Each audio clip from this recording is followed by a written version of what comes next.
दोस्तों, अगर मैं आपसे कहूं कि एक ऐसा राज्य था जहां रानी के आंसू गिरते ही पत्थर सोना बन जाते थे और राजा की एक कसम पूरी दुनिया की किस्मत बदल सकती थी, तो क्या आप इस कहानी को आखिर तक सुनेंगे?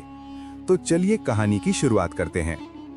बहुत समय पहले 7 नदियों और नीले पहाड़ों के बीच बसा एक समृद्ध राज्य था, चंद्रकांतगढ़।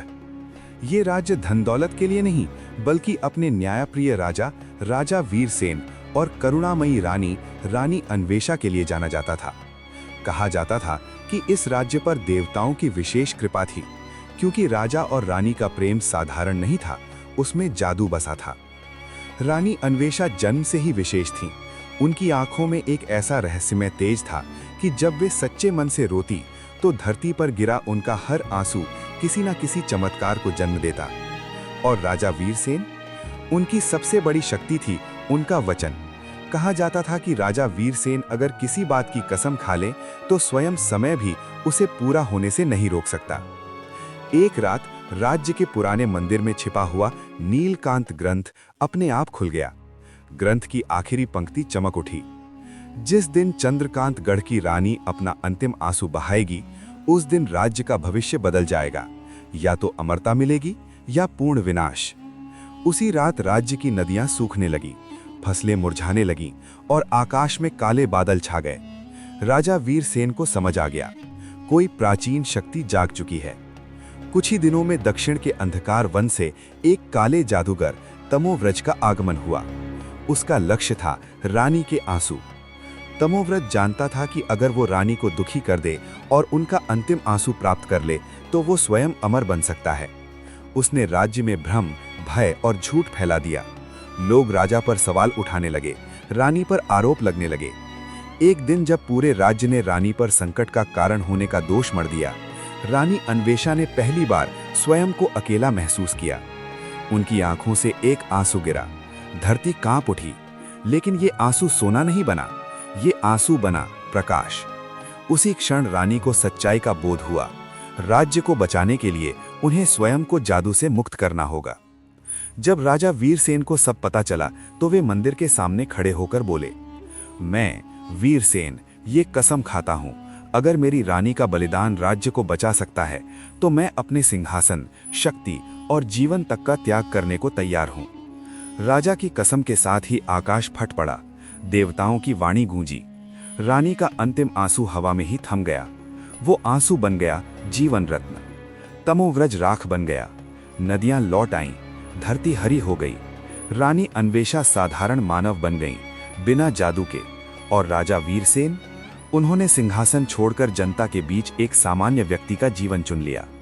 चंद्रकांतगढ़ आज भी मौजूद है, लेकिन अब वहां न जादू है न चमत्कार, बस एक कहानी है जो बताती है कि सच्चा प्रेम और त्याग हर जादू से बड़ा होता है। कहते हैं कि जादू कभी मरता नहीं, वो सिर्फ सो जाता है। लेकिन अगर मैं आपसे कहूं कि चंद्रकांतगढ़ में जादू फिर जाग गया, और इस बार वो राजा या रानी में नहीं, बल्कि उनके बच्चे की सांसों में छिपा था। राजा वीरसेन और रानी अन्वेषा अब राजमहल में नहीं रहते थे। वे राजधानी से दूर नदियों के किनारे बसे एक छोटे से गांव में सामान्य जीवन जी रहे थे। लोग उन्हें साधारण दंपत्ति समझते थे, पर कोई नहीं जानता था कि उनके घर में जन्म लेने वाला बालक राजकुमार आर्यन साधारण नहीं था। जन्म के समय आकाश में 7 रंगों की आभा फैल गई थी और पास की सूखी झील में अचानक पानी भर गया था। देववाणी फिर गूंजी थी, जादू गया नहीं है, वो वारिस में सोया है। जिस जीवन रत्न ने कभी पूरे राज्य को बचाया था, वो अब मंदिर में पत्थर सा निष्क्रिय पड़ा था। लेकिन आर्यन के 5वें जन्मदिन की रात वो रत्न हल्के हल्के चमकने लगा। रानी अन्वेषा की नींद खुली।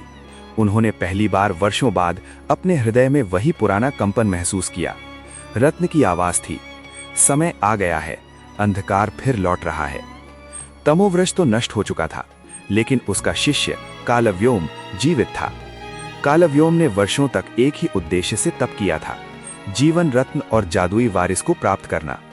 उसने चंद्रकांतगढ़ के चारों ओर अदृश्य अंधकार का घेरा बना दिया। फसलें फिर सूखने लगी, लोग डर से पुराने मंदिरों में शरण लेने लगे।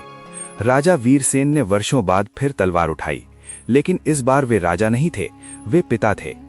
उन्होंने आर्यन से कहा, शक्ति जन्म से नहीं, चयन से मिलती है। आर्यन की आंखों में उसी क्षण नीली रोशनी चमकी। कालव्योम ने आर्यन को पकड़ लिया और उसे जीवन रत्न के सामने ले आया। उसका विश्वास था बालक की शक्ति रत्न को फिर जगा देगी। लेकिन जैसे ही रत्न ने आर्यन को छुआ, वो फूट पड़ा। रत्न के भीतर छिपी शक्ति बोली, जादू किसी एक में नहीं, बल्कि प्रेम में जीवित रहता है। रानी अन्वेषा ने अपने पुत्र को गले लगाया। उनकी आंखों से फिर एक आंसू गिरा, लेकिन इस बार वो न जादू था न विनाश, वो था मुक्ति। कालव्योम स्वयं अंधकार में विलीन हो गया। जीवन रत्न प्रकाश बनकर आकाश में घुल गया। आर्यन साधारण बालक बन गया। राजा वीरसेन ने मुस्कुराकर कहा, अब इस राज्य को किसी राजा या जादू की नहीं, सच और साहस की जरूरत है।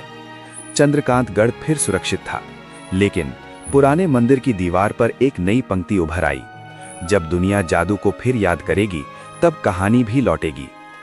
तो दोस्तों, अंत में बस इतना ही कहना चाहूंगा कि ये कहानी आप सभी को कैसी लगी, कमेंट बॉक्स में जरूर बताएं, और चैनल पर नए हैं तो सब्सक्राइब कर लें। तो अगर आप सभी को इसी तरह की कहानी वीडियो देखना पसंद है तो कमेंट में यस टाइप करें, और मैं आप सभी के लिए ऐसे ही कहानी वीडियो लाता रहूंगा। वीडियो देखने के लिए आप सभी का बहुत बहुत धन्यवाद।